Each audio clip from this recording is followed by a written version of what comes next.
Hello there, Commonwealth Realm here. Tears of the Kingdom's gameplay is absolutely unreal and out of this world. So please enjoy around 10 minutes of new direct footage that I captured of the 20th Zelda game myself at Nintendo Europe's HQ in Frankfurt, with some B-roll added to the mix.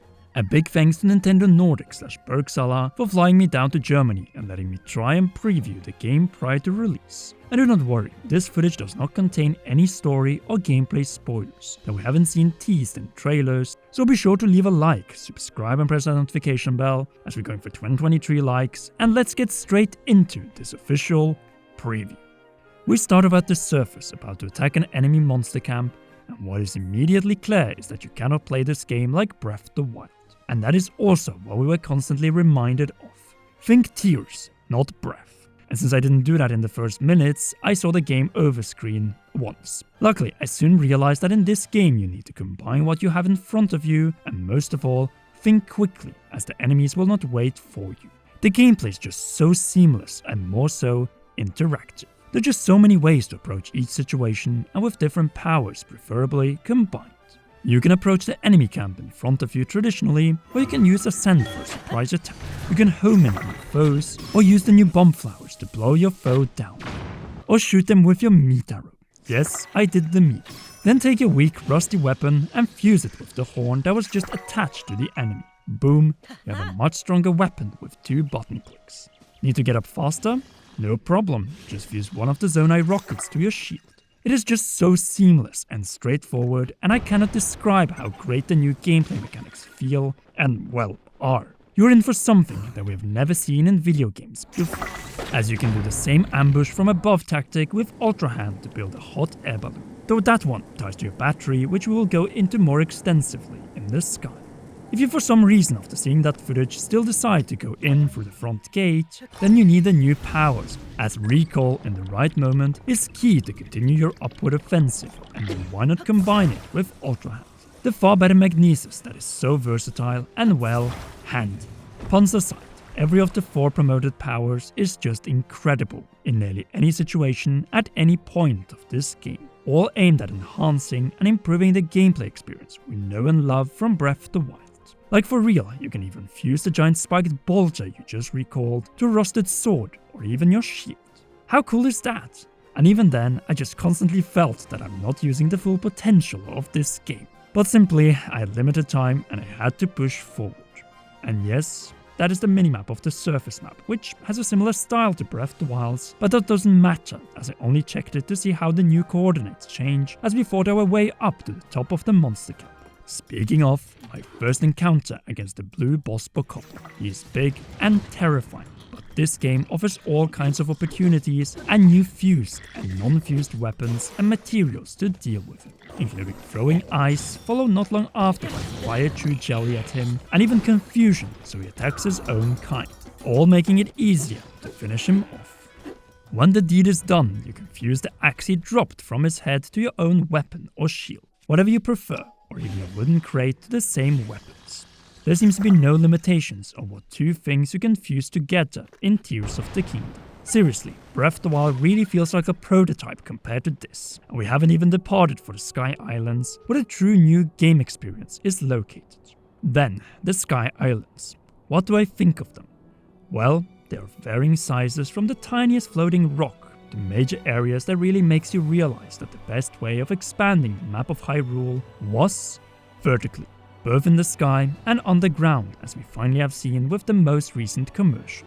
No matter what, the Sky Islands definitely don't disappoint, as after scaring away some fairies, I finally realized that Zonai rockets are some of the most useful items. In fact, during the Sky gameplay, they are essential to reach the higher islands, but be sure to look around as there are secrets or treasure hidden around every corner. I would say that the Zelda team has nailed the distraction formula found on the surface in the sky on an equal level. You constantly feel pulled towards things right in front of you and further out there on the horizon, or in this case, vertically, both above and below you. It is clear that the Zelda team has had a focus on recycling in order to add more and more stuff. Just pack it full of it, and when you might think there is enough, then we push in even more.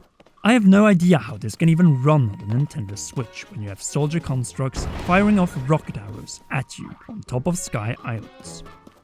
Too bad for it that I found cover and could reply to his rockets with far more accurately placed rocket arrows from my bow, straight into the face. Then followed by an Ice Dew arrow to finish the job. The button mapping is just as solid as in Breath of the Wild, and I would actually argue even better. As yes, maybe minimal stuff has been replaced, a few buttons here and there, specifically the Sheikah runes, that have been replaced with new far better Zonai powers. But outside of the 4 powers, there's even more stuff that awaits all of us on May 12th that I cannot go into details. Let's just say that the vehicle system is far better planned than some might think, and tailored to have fun with, including with a more streamlined building ability, which is pure luxury. I cannot go into more detail, so you'll have to experience it yourself when you play. Just know that rockets carefully attached to Zonai floating platforms or boxes with Ultra Hand in order to progress to the next floating landmasses is just the most basic form of air travel in this game. Which brings us to the 3D controls, and I'll be honest, it takes a few minutes to adjust while using Ultra Hand. When it sticks, oh, then it sticks, and your engineering adventure will see no end. I wonder if we can attack the Flame Gleeok from above with one of the vehicles we built. Well, that is why the Zelda game exists. Combine and experiment to no end. Either way, I'm yet to build the drone setup seen in the trailers and extended footage, and cannot wait to conquer the sky in all sorts of ways and vehicles of the Industrial Revolution. Naturally, it all ties to batteries, so I'll be hunting for batteries in all 3 layers to prolong my fun with the vehicles. At the very least, I got to fly a plane in Zelda. Yes, for real.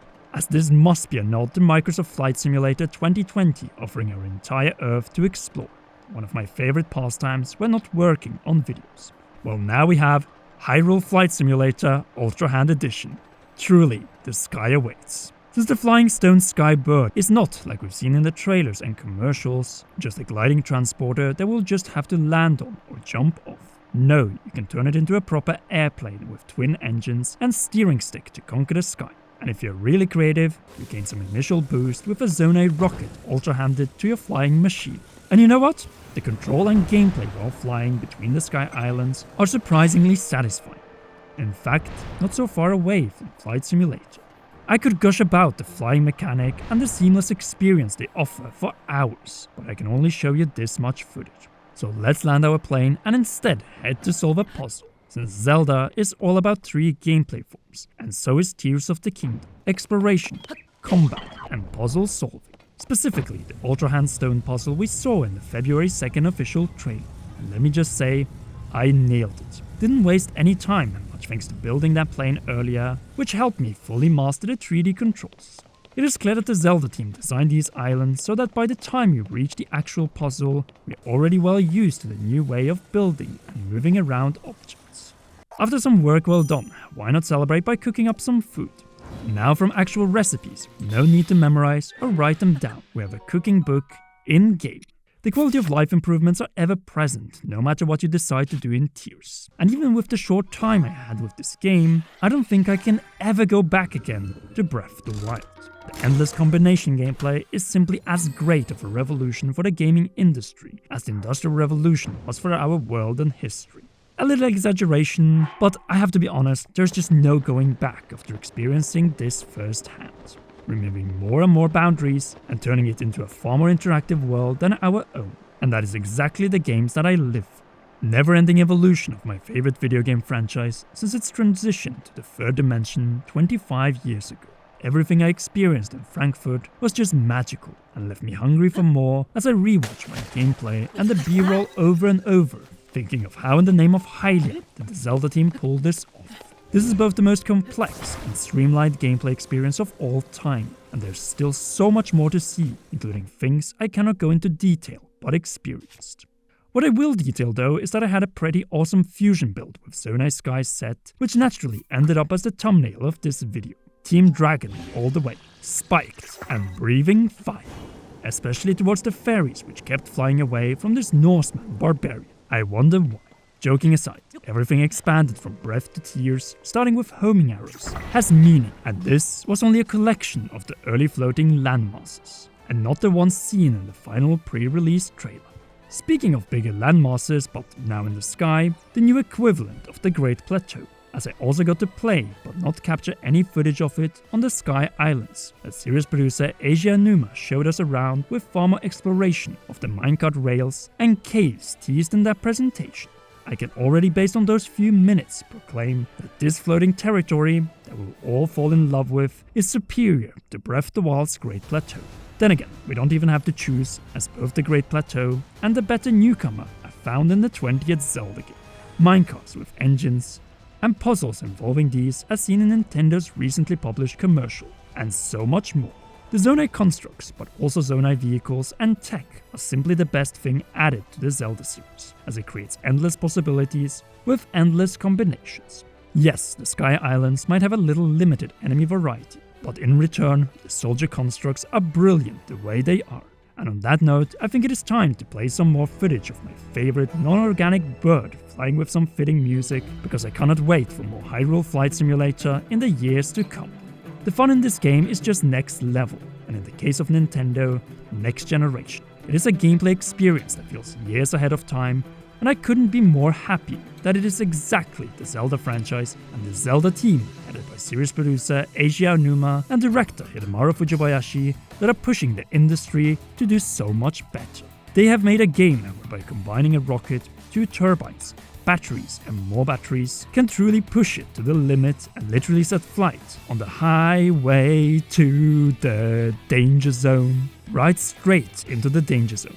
Yes, I love Top Gun, both the original from 1986, just like I love Zelda from 1986 and Maverick, and now, in the case of Zelda, Tears of the Kingdom, Cross Flight Simulator. I was seriously crying when playing this, and I think a lot of you will as well. It just hits so many feelings at once, and the plain bird was the icing on the cake. Now we just need some dogfights. And that, guys and girls, is my preview of The Legend of Zelda Tears of the Kingdom. This game is like nothing else you have experienced and worth every penny or cent of the $70 this game costs. Why? As this is Nintendo's first next-gen game running on hardware that, well, isn't. And somehow it pulls it off. Though of course, there might be some frame rate issues here and there, much like in the case of Breath of the Wild. But what do you think after seeing this amazing gameplay throughout this video? Sound off in the comment section down below. If you haven't already, then be sure to leave a like, subscribe and press the notification bell, as you can still enter our Zelda Switch OLED giveaway until midnight to April 28th. All you need to do is to comment in our theory on the past and present, and new and missing enemies in Zelda Tears of the Kingdom, as the winner will be selected from one of these comment sections.